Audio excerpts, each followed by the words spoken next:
El tema en esta mañana es la importancia de velar y orar. En Mateo 26, versículo 31 en adelante, Jesús, en la víspera de su muerte, les profetiza a los discípulos algo asombroso.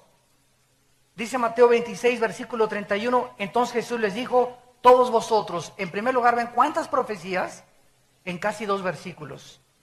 O sea, todos los discípulos, absolutamente todos incluidos, la primera profecía, en segundo lugar, se iban a escandalizar. Y nos incluye a todos, la segunda profecía es que todos se iban a escandalizar. Todos iban a huir y todos lo iban a dejar solo. De mí esta noche, el escándalo iba a ser Jesús. Tercera profecía. Cuarta profecía, y él cita Zacarías 13:7, porque está escrito, heriré al pastor, y las ovejas del rebaño serán dispersadas. Jesús entonces comienza a preparar a los discípulos y a decirles, van a comenzar a desarrollarse una serie de eventos que ya estaban escritos, como Zacarías 13:7, que el pastor iba a ser herido y las ovejas se iban a dispersar, se iban a echar a correr los discípulos.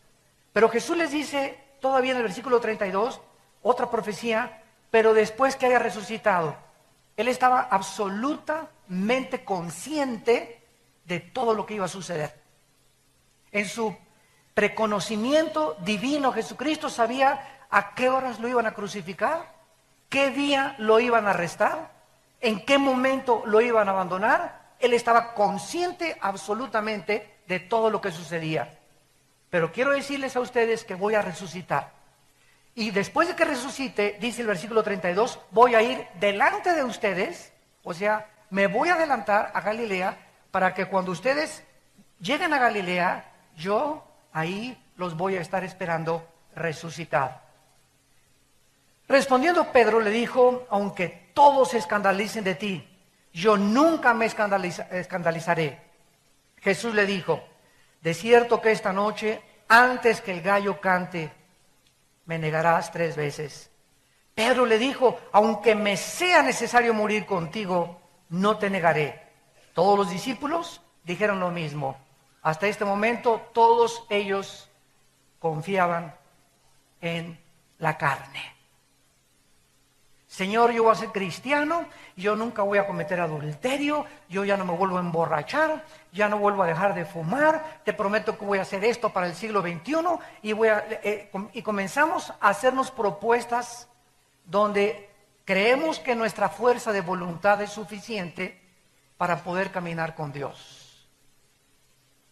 Y muchas veces nos damos cuenta que estas proposiciones y estas propuestas que nos hicimos para caminar con Dios en un nuevo siglo que comienza, o a un nuevo mes, o una nueva semana, fallamos. Y que no somos capaces de cumplir lo que nosotros nos habíamos propuesto por desconocer el secreto que Cristo nos va a revelar. Hasta este momento todos dijeron, no, Señor, no, aquí nosotros no, vamos a morir contigo. Lejos sea de nosotros. Entonces, versículo 36. Llegó Jesús con ellos a un lugar que se llama Getsemaní.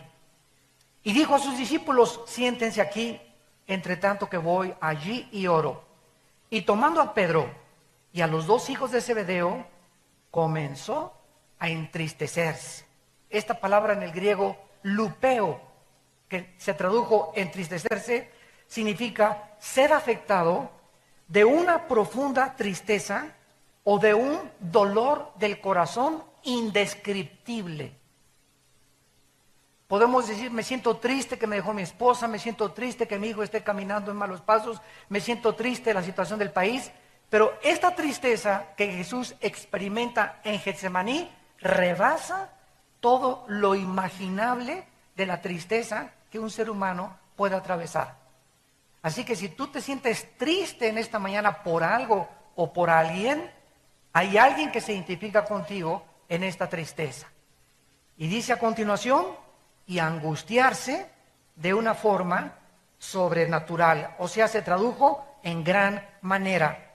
Esta palabra ademoneo en el griego, que se tradujo angustiarse, significa inquietud profunda del alma. perturbación interior, depresión profunda. Lo que sucedió en la humanidad del Hijo de Dios en Getsemaní se puede solamente describir con dos palabras castellanas: tristeza y depresión. Tristeza y soledad. No hay otras palabras en el vocabulario para describirlas más que en el original griego. Y entonces Jesucristo en el versículo 38 les dijo: mi alma está muy triste hasta la muerte. Quédense aquí y escuchen lo que les dice: velen conmigo. Era el momento de velar. Y este siglo XXI, donde comienzan a cernirse nubes negras en el panorama, donde las guerras y las amenazas de guerras nucleares van a aumentar, donde los fenómenos meteorológicos y sobrenaturales van a comenzar a incrementarse, donde tsunamis como el que acaba de ver en Australia esta semana, olas en Australia de 6 metros de altura, ahogaron totalmente un poblado, y terremotos, etcétera, etcétera. Es el tiempo en que Dios nos dice desde el cielo: pueblo mío, es tiempo de velar. Y esta es la importancia de este estudio. ¿Qué significa velar?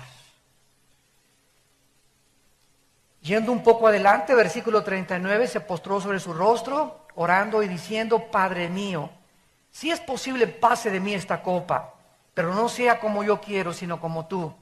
Vino luego a sus discípulos y los halló durmiendo, o sea, no velando. Ya vemos aquí, en primer lugar, que la contraparte de velar, ¿cuál es? ¿Perdón? Dormir. Y hasta este momento esta palabra se usa en la dimensión física. Cuando les dijo: velen conmigo, le estaba diciendo: manténganse despiertos físicamente, o sea, no se duerman físicamente. Noten esto, versículo 40. Los halló durmiendo y le dijo a Pedro: así que no han podido velar conmigo una hora. Aquí nos damos pues cuenta que la interpretación hasta este momento de velar es mantenerse despierto físicamente. Versículo 41 cambia totalmente la interpretación: velar y orar para que no entren en tentación. El espíritu a la verdad está dispuesto, pero nuestra carne es débil, demasiado débil. Tienes que conocerte a ti mismo. Qué débil es nuestra carne. Porque hasta que no estemos conscientes de qué débiles somos, no vamos a velar. Vamos a confiar en nuestras propuestas, y en nuestros planes, y en nuestros programas, y esto y por acá: yo soy santo, yo nunca voy a caer, y estoy en lo espiritual, y he alcanzado un límite espiritual tremendo. Y mientras vivamos en esa burbuja absolutamente falsa, espiritualmente hablando, vamos a caer. Como dice en 1 Corintios, el que piensa que está firme, mire que no caiga. Y por segunda vez, versículo 42, Cristo, orando por segunda vez, les dijo: Padre mío, si no puedo pasar de mí esta copa sin que yo la beba, hágase tu voluntad. Vino otra vez y los halló durmiendo, porque los ojos de ellos estaban cargados de sueño. Y dejándolos, se fue de nuevo y oró por tercera vez. Y recuerden, él solo. Ellos no pudieron velar. Y entonces vino a sus discípulos, versículo 45, y les dijo: ya duérmanse. Yo hubiera dicho: bola de flojos. Descansen. He aquí ha llegado la hora, y el Hijo del Hombre se ha entregado en manos de pecadores. Levántense, vámonos, vean, se acerca el que me entrega. Esta es una de las principales advertencias y amonestaciones que Jesús les hace a los discípulos, y es importante que en esta mañana podamos descubrir el significado profundo de lo que significa espiritualmente la palabra velar.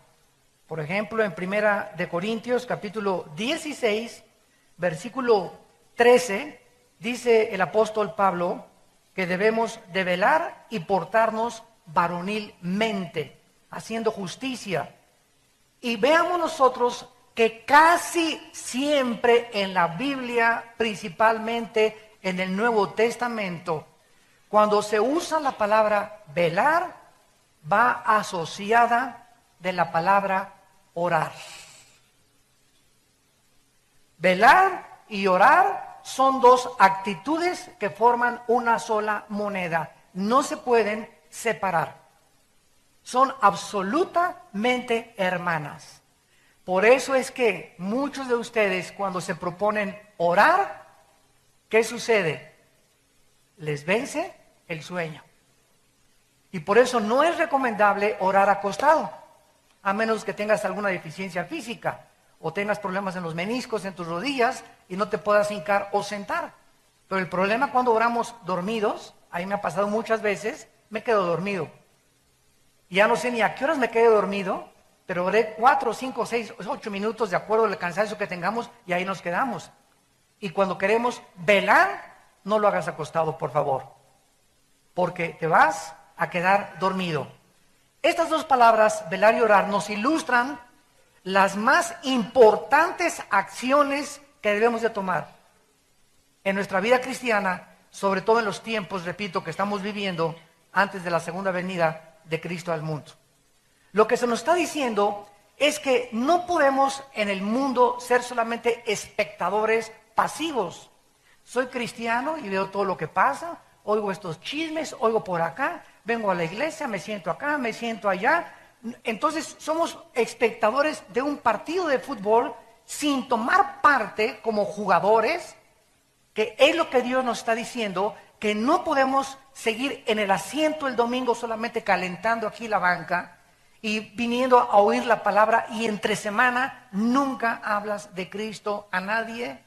Tal vez desde que te convertiste no has ganado una sola alma. En tu familia hay cantidad de personas que aún no conocen a Cristo. ¿Y todo por qué? Porque no te has mantenido despierto espiritualmente.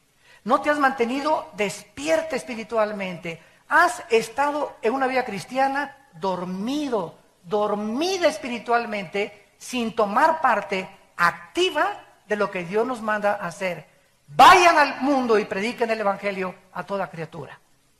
Y es una orden, un mandato, no solo a los misioneros y a los predicadores, sino a todos los cristianos. Tenemos la responsabilidad de compartir a Cristo, de hablar de Cristo a tiempo y destiempo, en el funeral, en la fiesta, en Navidad, en el Año Nuevo, al panadero, al lechero, al tendero, a la familia cuando hay reunión en la familia, al taxista que me lleva en el camión, en la ruta 100. No podemos más que recordar esto. El mundo es como una isla llena de edificios que se está hundiendo. Y ahí están los hombres todavía queriendo hacer más edificios más altos y más construcciones, y está hundiéndose la isla con todos los que estamos en la isla viviendo. Y cuando se hunda todo, cuando se acabe todo, porque todos tenemos que morir, lo único que va a sobrevivir son las almas. Las almas de tu abuelita, las almas de tu tío, no la de tu perro, la de tu primo, la de tu cuñado, la de la gente, de todas las personas que viven en el mundo. Es lo único que sobrevive. Todo se hunde, el mundo se va a acabar, va a haber cielos nuevos y nueva tierra. Nosotros vamos a sobrevivir.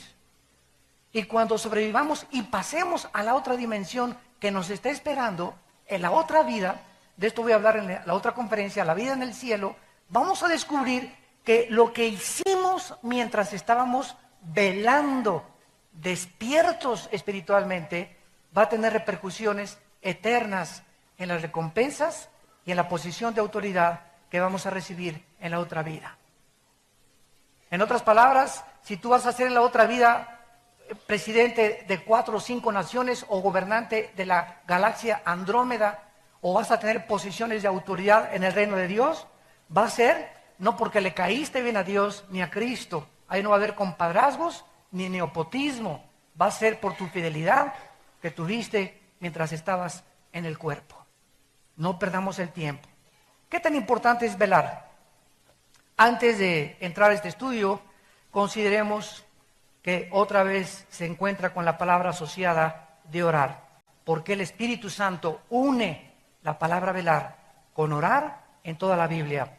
Vamos pues a introducirnos al estudio. La palabra velar significa en el griego etimológicamente, es la palabra gregoreu, como si fuera Gregorio, grego, reu, y significa mantenerse despierto, no dormirse, estar en guardia, mantenerse vigilante y alerta ante los peligros espirituales de los cuales estamos rodeados.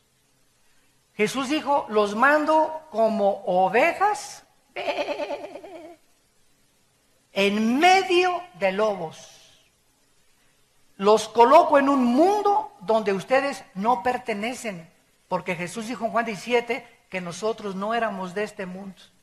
En el momento en que recibes a Jesucristo, somos trasladados, dice Gálatas, de un mundo espiritualmente, no geográficamente hablando, de un mundo espiritual de tinieblas, donde se nos abren los ojos y comenzamos a ver el mundo con los ojos del Espíritu Santo y de Dios, para ver cuáles son los verdaderos valores a lo que le debemos dar importancia y qué es realmente lo que se encuentra detrás de la fama, del dinero, del poder y de la popularidad del falsamente llamado conocimiento humano. Entonces, esa luz que se nos da a través del Espíritu Santo cuando Él entra a nuestra vida, que nos abre los ojos al mundo real al que vivimos, ya no es el jijiji, jojojo, y la vanidad, y las mentiras ilusorias, etcétera, etcétera. Es un mundo que está en contra de nosotros. Es un mundo que se opone a este libro. Es un mundo que odia a Dios. El mundo que nos rodea es el que crucificó a Dios. Los pecados del mundo son los que crucificaron a Cristo en la cruz. Por eso vas a ser perseguido, malentendido, calumniado, chismeado, rechazado, perseguido, porque no pertenecemos a esta sociedad. Cuando dice Jesús que seamos santos porque Él es santo, significa sean separados. No hagas lo que el mundo hace, sepárate del mundo. No te digo que te vayas a un convento, ese fue el error de Roma. Agarrar y mandarlos al convento para creer que eso nos aísla del mundo. Si nos vamos a un convento, ¿cómo le vamos a predicar a la gente? Es absurdo, ¿verdad? Y lógico, irracional. No, estamos en el mundo, pero no participemos de las obras del mundo. No hagamos lo que el mundo, las modas, la moral, no sigamos la corriente del mundo que no lleva por líder al Espíritu de Dios, sino a Satanás. Esto es lo que significa mantenerte alerta, darte cuenta que estamos rodeados de tentaciones. Y si no, camina por el periférico, espectaculares ya desnudos, ya en ropa interior, mujeres y hombres, por todos lados, burlas, prendes la televisión, vulgaridades, obscenidades, pornografía, ya hasta las caricaturas hay pornografía, prendes el internet, más de 25 millones de sitios pornográficos. Lo primero que yo hice ahora a mis hijos con los famosos iPhones es quitarles el internet a los niños. Tú no puedes a un niño entregarle una computadora, una laptop o un iPhone que tenga internet, porque le estás entregando peor que una arma. Lo estás entregando a un mundo donde él se mete y destruye su mente. Que mi esposo y yo le dijimos a nuestros hijos, ¿quieren internet? Aquí en la casa.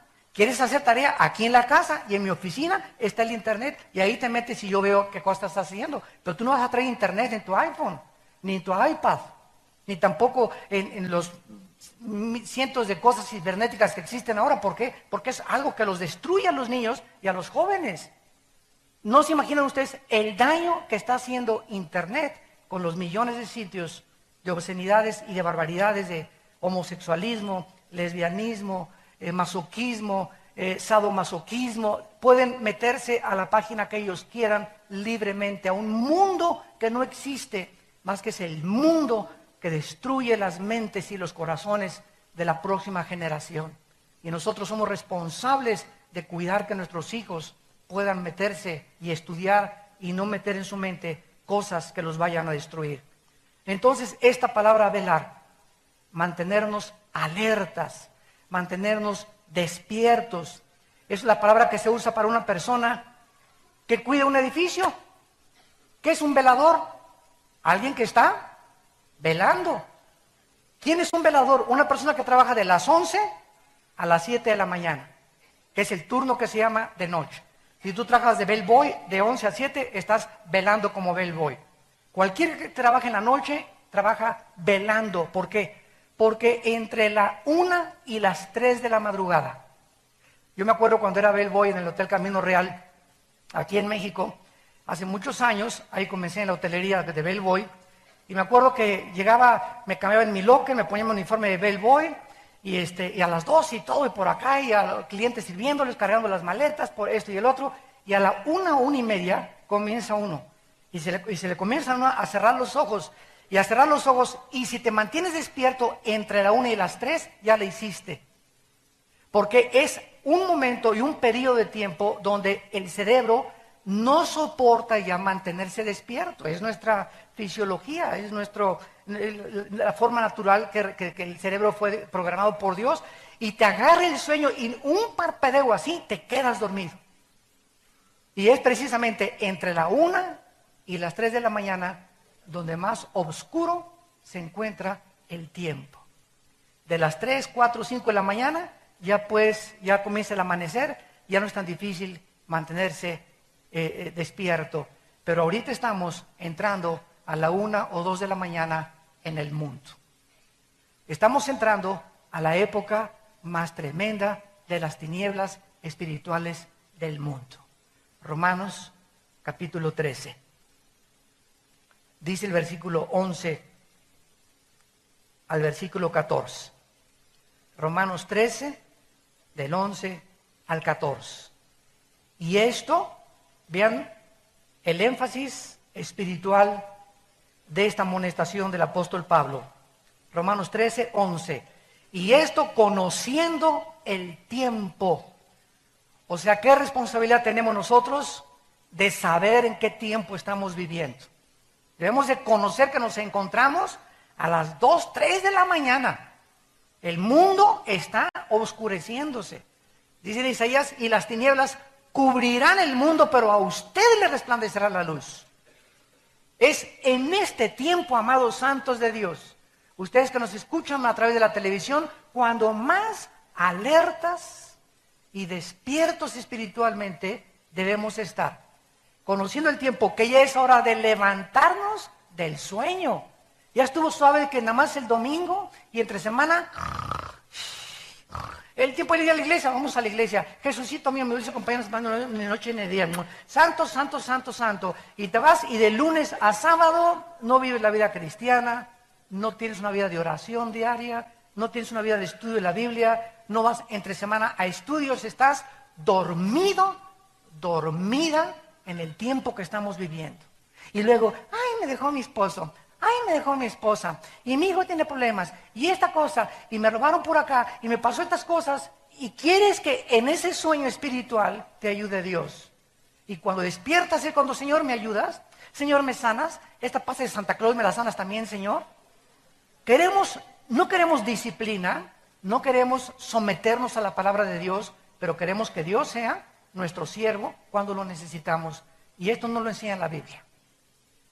Esto no lo encuentras en las Sagradas Escrituras. Levantémonos del sueño porque ahora está más cerca de nosotros nuestra salvación que cuando creímos.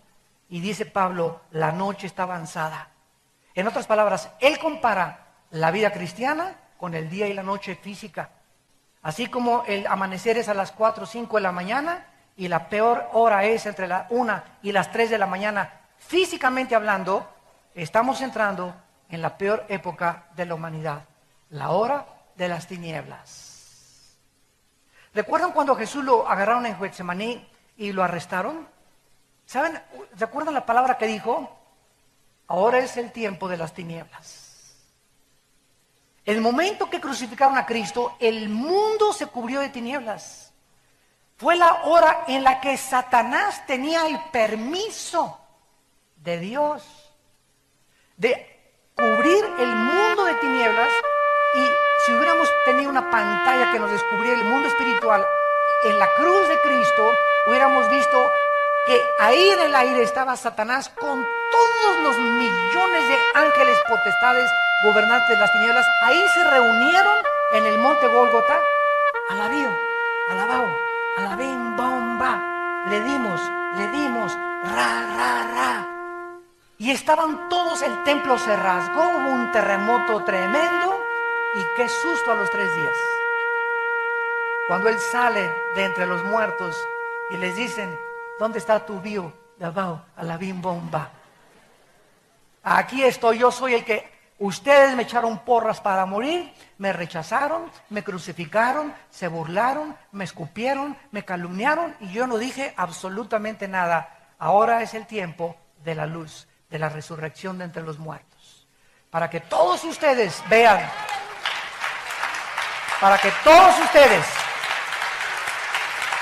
sepan que así como ahora el mundo parece que se nos echa encima, y que por todos lados los demonios de la violencia, los crímenes, asaltos, secuestros, etcétera, etcétera, parece que Dios no está a cargo del mundo, ni soberanamente gobernando el universo, nosotros tengamos paz en nuestro corazón, porque estamos despiertos y sabemos que Él es el Señor, y el que habita al abrigo del Altísimo morará bajo la sombra del Omnipotente. Y diré yo a Jehová en esta época, mi castillo, mi Dios, mi esperanza, en quien confiaré. No tendré temor de nadie, ni del terror nocturno, ni de saeta que vuela de día, ni si me roban, ni mucho menos, porque mi alma está en las manos de mi Creador, de mi Señor, y nadie me puede tocar, ni a mi familia, más que con el permiso de mi Dios. Y caminas en este mundo de tinieblas, y aún así, y él quiere salir lleno de temor, y deprimido, y agüitado, y el otro, y ya perdí el trabajo, ahora me voy contra mi esposa, ya perdí el trabajo, ya pierdes totalmente la brújula, te divorcias, y comienzas a hacer y a tomar decisiones totalmente irracionales, simplemente por algo, porque cuando Cristo te habló, no pusiste un fundamento en tu vida. Y cuando los vientos comenzaron a soplar contra tu vida, perdiste el trabajo, perdiste a tu esposa, perdiste a tu novio, perdiste a tu y el otro, y vinieron las aguas y los ríos a tu vida no estaba sobre la roca.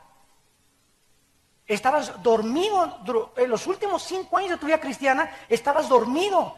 Y cuando vino la adversidad, derrumbó tu vida. Y después de que derrumbó tu vida la adversidad, le echas la culpa a Dios. ¿Por qué muchas gentes, cuando viene la adversidad, reniegan de Dios y se alejan de Dios? Porque tú no puedes manifestar que tienes una fe verdadera hasta que cuando soplan los vientos contra tu vida, permaneces de pie. Solo los hombres y las mujeres que cuando la adversidad los visita, se mantienen firmes como Job. No entiendo por qué Dios me quitó mi casa, me quitó a mis hijos, me quitó mis propiedades. Yo no sé lo que está pasando en el universo. Job no tenía ni siquiera el Antiguo Testamento completo, pero yo sé que mi Redentor vive, y aunque esta mi carne deshecha, he de ver a Dios y me purificaré y saldré más puro que el oro. No voy a entender, porque no me manda Dios entender las circunstancias, me manda creer en Él.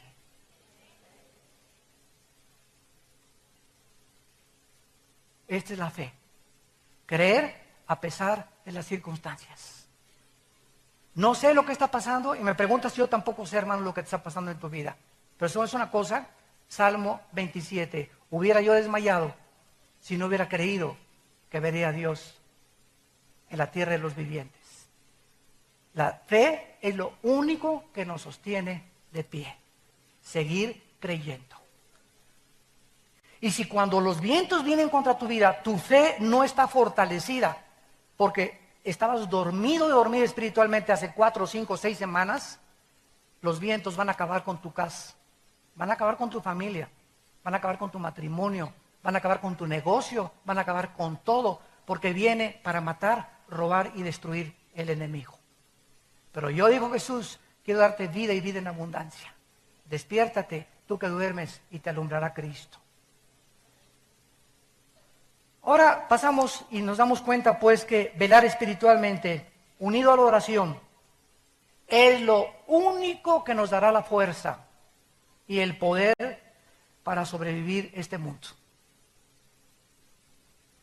Es lo único que nos va a mantener de pie y aguantar los chubascos, las granizadas, las tormentas espirituales y físicas que se vienen sobre el mundo. Es lo único que te va a mantener, y aunque pierdas el trabajo, no va a faltarte la comida, no vas a pedir prestado, porque joven fui, dice el Salmo 37, y he envejecido. Y no he visto justo desamparado, ni su descendencia que mendigue el pan. Por cuanto has puesto en mí tu amor, dice el Señor, Salmo 91, y has confiado en mí, yo te libraré. Porque sabe Dios librar a los justos de la tribulación y darles el pan en el momento de la adversidad. Hijo mío, no te olvides de mi ley, y tus mandamientos estén en mi corazón, porque largura de días y de años y paz te aumentarán. Proverbios capítulo 3.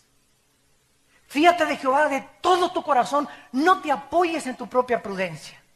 Reconócelo en todos tus caminos y Él enderezará tus veredas.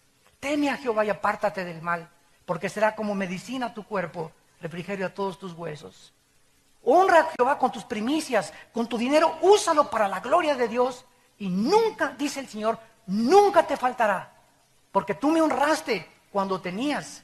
Ahora que no tienes, acuérdate que no me honraste.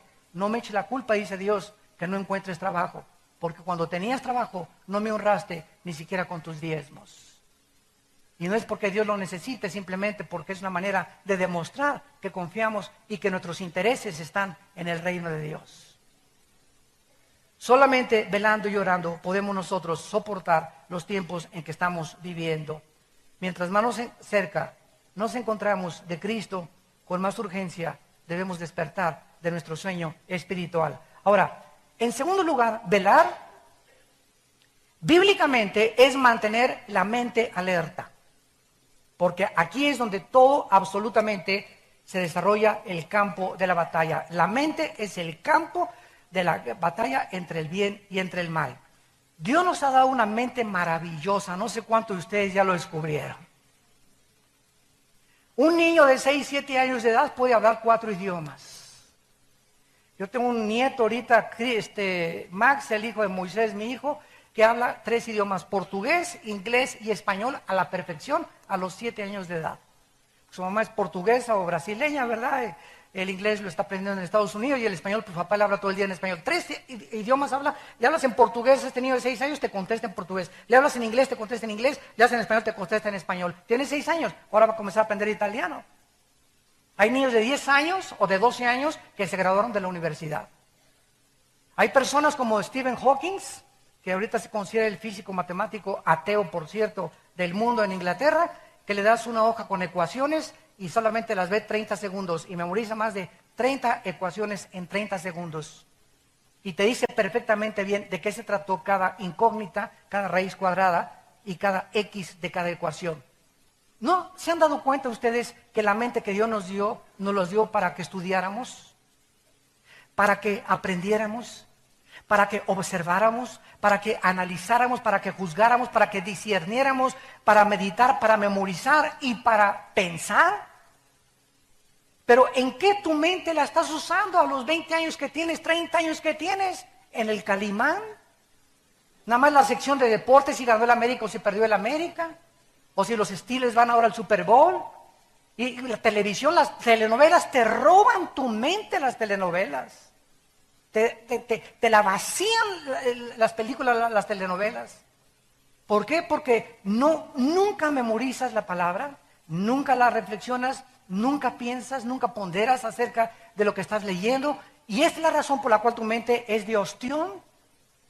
La tienes así, tu mente la tienes completamente obstruida. Entonces no tienes una mente que pueda discernir, pensar, analizar, tomar decisiones. ¿Por qué? Porque no has ejercitado tu mente. Romanos 12:2. No se conformen a este mundo, sino transfórmense por medio de la renovación de vuestro entendimiento. En el griego dice, no dejes que el mundo moldee tu manera de pensar. Transfórmate, no pienses como piensan los científicos ateos, los artistas de cine, los cantantes, etcétera, etcétera. No le creas a Paquita lo del barrio, la que dice de los hombres, etcétera, etcétera, porque al ratito vas a creer que eres una rata de 3 patas. No creas los comerciales, no creas lo que es en la televisión, no creas todo el 100% lo que ves en las noticias, en los periódicos. Trata de meterte a mi palabra, dice el Señor.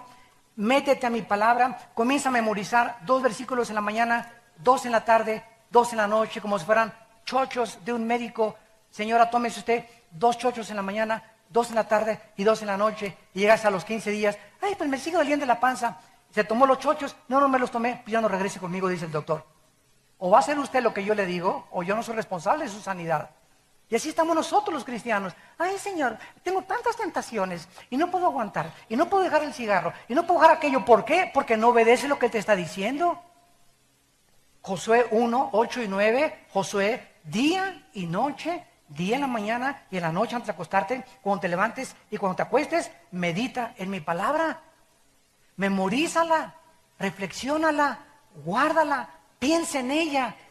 Eso se llama ponderar, meditar en la palabra. Y esta meditación y memorización de las Escrituras es la que hace que como un globo nuestra mente comience a abrirse, abrirse, abrirse. Y mientras más palabra tengas en tu mente, tienes una percepción espiritual mucho más grande de lo que está pasando en las naciones, en el mundo, en la ciencia, en tu escuela. Comprendes a las gentes, comprendes las iglesias, tienes estabilidad, tienes brújula, porque eres lleno de la palabra de Dios.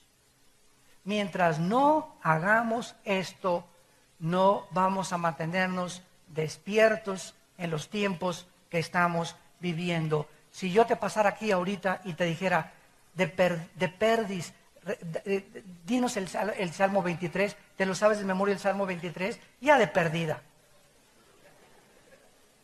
No, hermano, no me sé Juan 3:16. De tal manera amó Dios al mundo que Dios dijo, ni qué, bla, bla, bla. ¿Te sabes el Salmo 91 de memoria? ¿Te sabes algún salmo de memoria? ¿Te sabes algún capítulo entero de memoria de la Biblia? O por lo menos todo Proverbios capítulo 3, o Proverbios capítulo 8, o Salmo 27, Dios mi fortaleza, mi salvación, de nadie de temer. ¿Podrías pasar aquí y decirnos 30 versículos de memoria que en tus 10 años y 15 años o 20 años de cristiano no has podido memorizar 20 versículos de la Biblia? ¿Te das cuenta la mediocridad de la vida espiritual que estás atravesando y viviendo? Y así quieres, ¿y qué fue la predestinación? ¿Y qué pasó con el arca de Noé? Y no entiendo Apocalipsis, y no entiendo esto. Y todos somos los hipócritas, y comienzas a llenarte de prejuicios mentales porque no tienes juicio ni sabiduría para vivir. Porque lo que nos da la sabiduría es la palabra de Dios. Salmo 19, la ley de Jehová es perfecta, que convierte el alma. El testimonio de Jehová es fiel, que hace sabio al sencillo. Los mandamientos de Jehová son rectos, que alegran el corazón. El precepto de Jehová es puro, que alumbra los ojos. El temor de Jehová es limpio, que permanece para siempre.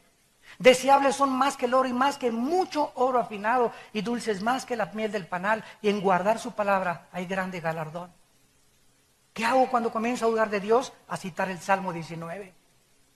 Tu ley es perfecta. No necesito nada que convierta mi vida más que tu palabra. No necesito psiquiatras, no necesito chochos, no necesito psicólogos. Necesito tu palabra. Porque es perfecta, es capaz, es total. Es el instrumento que Dios ha usado para poder transformar toda nuestra vida interior y ampliar nuestra mente con discernimiento espiritual. Y esta es la razón por la cual fracasamos, porque no velamos memorizando la palabra de Dios. Yo me he propuesto este año del 2011 no acostarme sin memorizar un capítulo entero de la Biblia todos los días. Y que me den las 10:30, que es a lo que me acuesto, a las 11 a más tardar, pues me acuesto a las 7 y me recojo a las 7 y no quiero hacer nada más que la palabra de Dios. Vivir en la palabra, meditar la palabra, memorizar, pensar en ella, llenar mi corazón. Las noticias de vez en cuando, ¿verdad? Porque es importante estar consciente de lo que está pasando en el mundo. Y revistas también, Time Magazine y Newsweek y US News World, etcétera, etcétera. Pero la prioridad es la palabra de Dios. Mientras tú no hagas esto, el sueño te va a ganar, te va a dominar.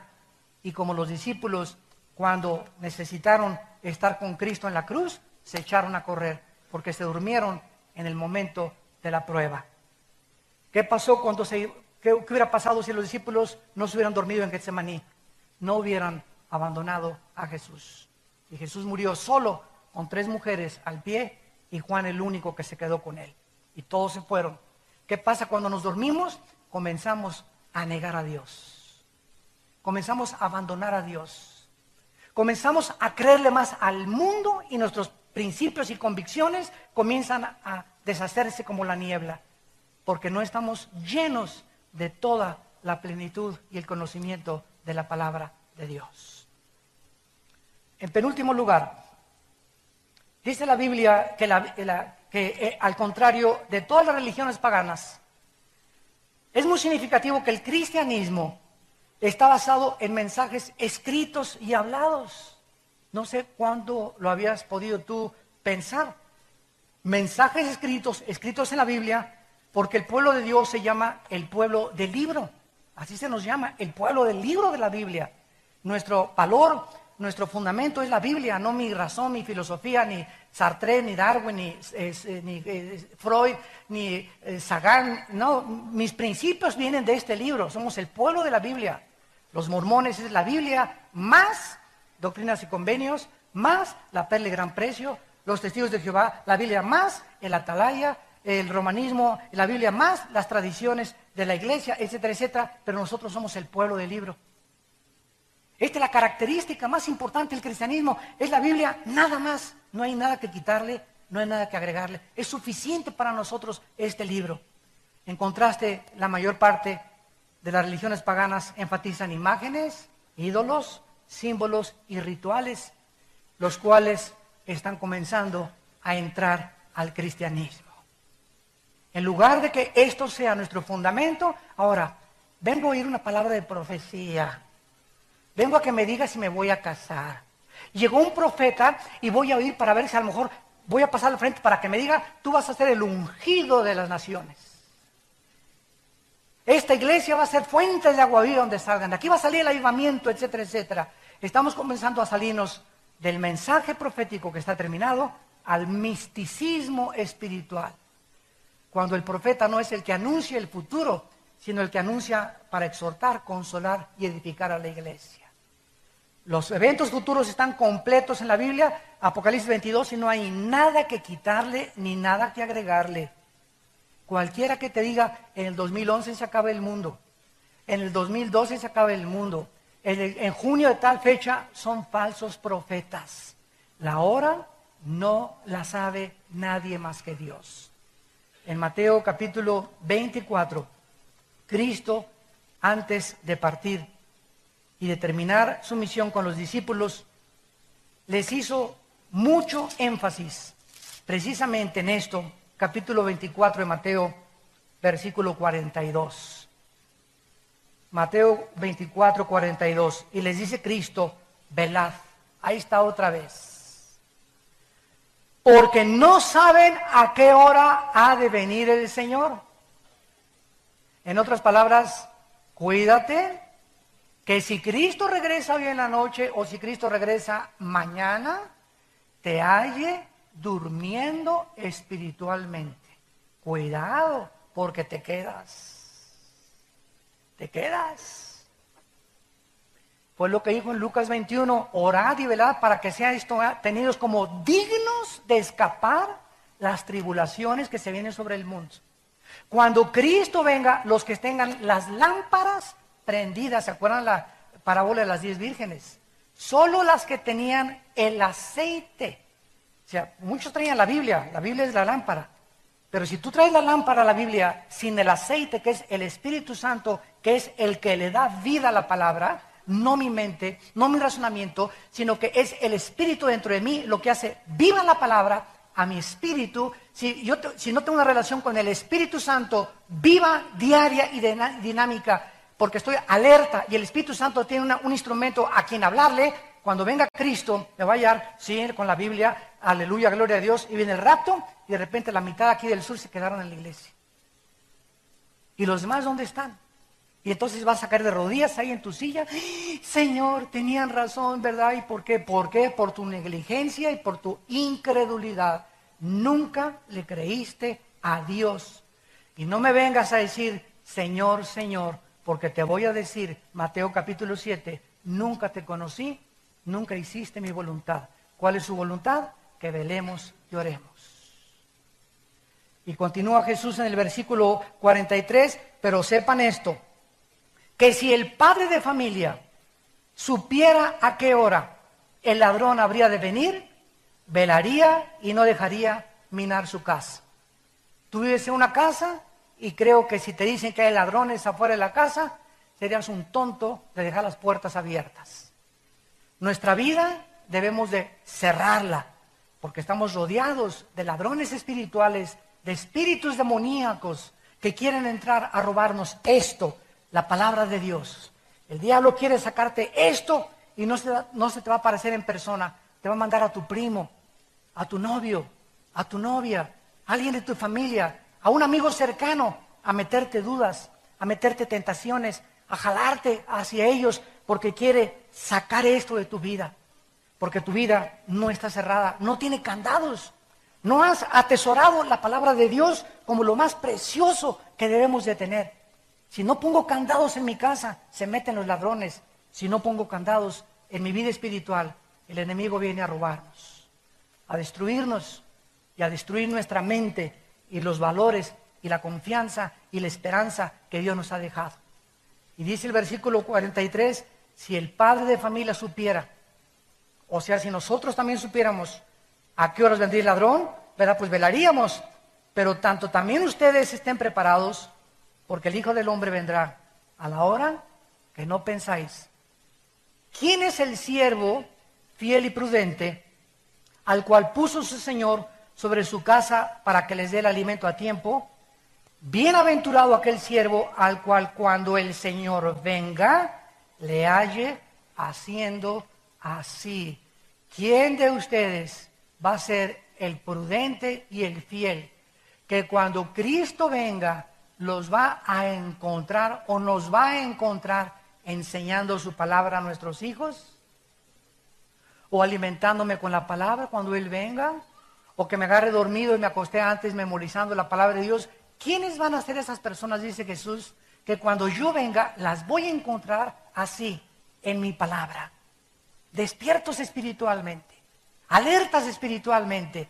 Dice el versículo 46, dichoso y feliz, bienaventurado, cuando el Señor venga te haya haciendo así. De cierto te digo que sobre todos sus bienes te pondrá. ¡Qué barbaridad! Que mi papá me dijera, mira, te voy a dejar en Cuernavaca y quiero decirte que no sé cuándo voy a ir por ti, pero cuando yo llegue, si la casa que te dejé la tienes bien pintada y bien cuidada y con buen mantenimiento, y el coche que te dejé lo tienes bien cuidado y has hecho lo que te digo, cuando yo venga te voy a dar $100 millones. Y voy a darte todos mis palacios y toda mi herencia.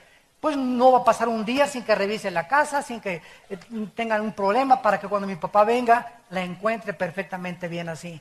La casa es nuestra vida, somos el templo de Dios.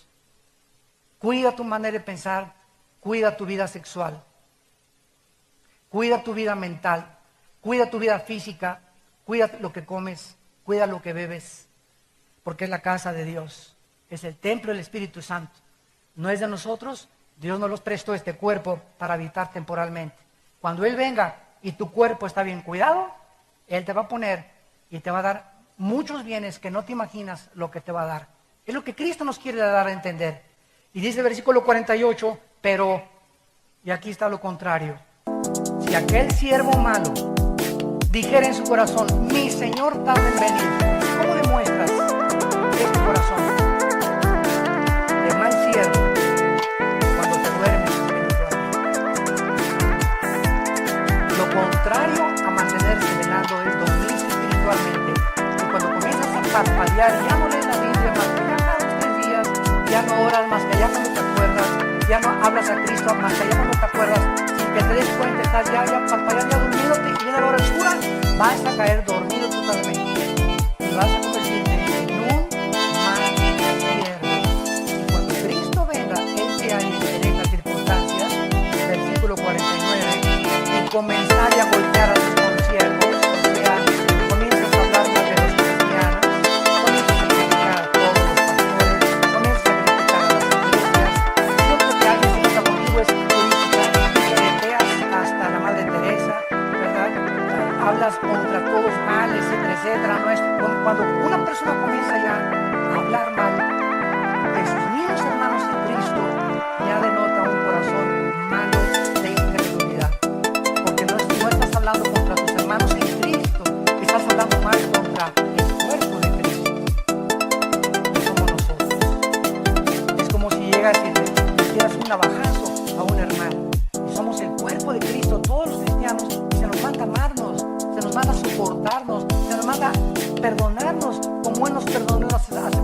la cruz.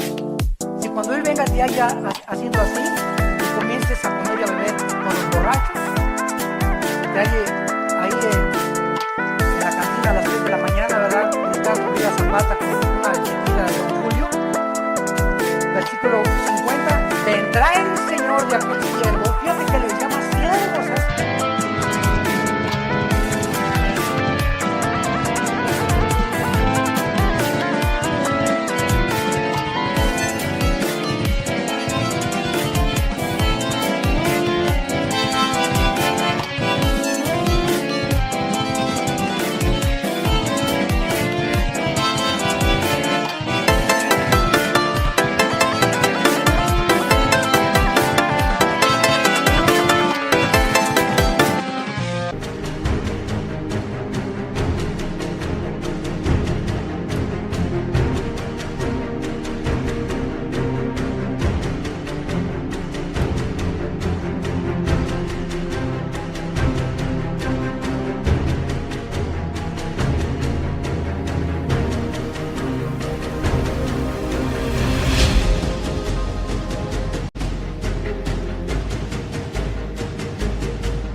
Personas, o sea, se consideraban siervos de Dios, estaban entre nosotros, militaban junto con nosotros, pero salieron de nosotros porque no eran de nosotros.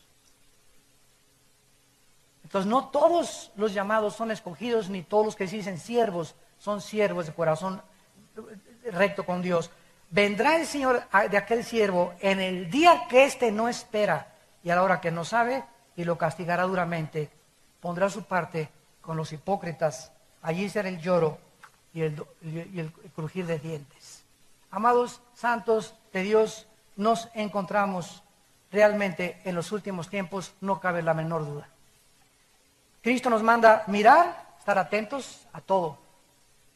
Cuídate, ¿verdad? Es como decía el otro día un pastor: oye, hermano, yo vi una muchacha guapísima, ¿verdad? Y digo, qué guapa muchacha, ¿verdad, hermano? Pero tienes tú la fuerza y voluntad para decir que el Espíritu Santo te da, ¿verdad? Ya la vi, está bonita, qué muchacho tan guapo, ahí muere. No es para ti, ni te vas a casar con ella tampoco.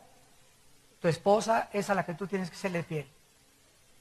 Y cuando una mujer viene y me dice: oiga, hermano pastor, quiero decirle que mi esposo, yo no puedo ser cristiana porque mi esposo me hace enojar a cada momento, yo le contesto, escuchen esto, los que ustedes son consejeros, dile a esta señora: es una mentira que tu esposo te hizo enojar. Usted se enojó porque usted escogió enojarse. O sea, cuando yo digo me hizo enojar, estoy diciendo él tiene la culpa de mi enojo. No, yo me enojé, yo escogí enojarme, porque si yo escojo no enojarme a pesar de lo que me digan, es porque yo soy responsable de mi enojo. Pero no le digas me hizo enojar. El diablo me hizo esto. ¿Por qué? Porque estamos evadiendo el sentido de responsabilidad que Dios nos ha dejado, de que somos responsables de nuestras actitudes y emociones. Me hizo enojar, no te hizo enojar, tú escogiste ser enojado. Me hizo emborracharme, espérame tantito, tú te emborrachaste porque tú escogiste emborracharte. Que mi novio me comenzó a dar, no te comenzó a dar, tú aceptaste que te comenzó.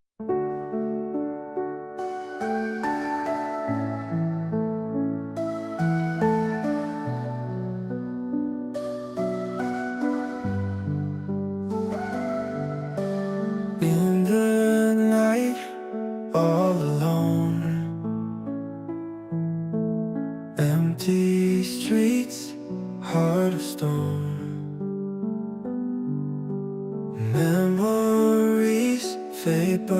know I regret losing you so. Shadows fall, holding tight. Echoes call deep in night. Thought you would stay, never go. Now you're gone, feeling sure. Lost in time forevermore. Miss your smile, miss your core. Can't go back, can't restore. I regret losing you forevermore. Old songs play in my mind, sweet and warm, left behind. What went wrong, I can't tell. Living now feels like hell. Rain falls down my heart aches. Every sound of it takes. Wishing dreams came true now, but they're lost, can't allow.